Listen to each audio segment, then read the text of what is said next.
اس لیے اللہ کے نبی علیہ الصلوۃ والسلام نے 7 بندے جو عرش کے سائے کے اندر ہوں گے،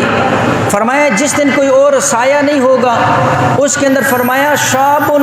نشأ فی عبادت اللہ، وہ جوان بھی ہوگا جو جوانی کے اندر اللہ کی عبادت کرتا ہوگا، اس کو اللہ اپنے عرش کا سایہ عطا فرمائے گا۔ وہ فارسی کا مشہور شعر ہے،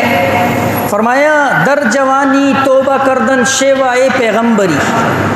جوانی کے اندر توبہ کرنا، جوانی کے اندر عبادت کرنا، جوانی کے اندر تقوی کے اوپر چلنا،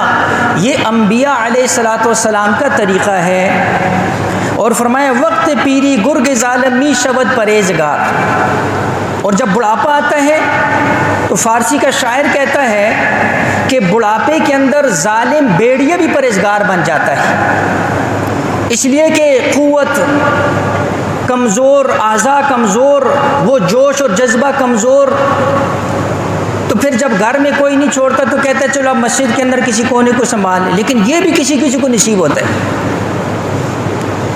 یہ بھی ہر ایک کو نہیں ہے۔ کئیوں کو شیطان نے یہ دھوکہ دیا ہوا ہے، کئیوں کو شیطان یہ دھوکہ دیتا ہے کہ ابھی تو جوانی ہے، ابھی تو بڑی عمر پڑی ہوئی ہے، ابھی توبہ کے لیے بڑا وقت پڑا ہوا ہے۔ کچھ کہتے ہیں حج کریں گے سب معاف، کچھ کہتے ہیں عمرے پر جائیں گے سب معاف، جیسے یہ پہلے سے طے کروا کر آئے ہوئے ہیں اور ان کو اپنے نصیب اور مقدر کا پتہ ہے کہ ہم نے حج بھی کرنا ہے یا ہم نے عمرہ بھی کرنا ہے،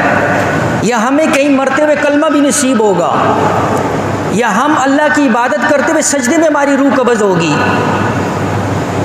اس وقت کے حالات نہیں دیکھ رہے ہو، چلتے چلتے، بیٹھے بیٹھے، اٹھتے اٹھتے، باتیں کرتے کرتے ایسے ایسے حالات ہیں، توبہ کیا کلمے کی بھی توفیق نہیں ہو رہی ہے۔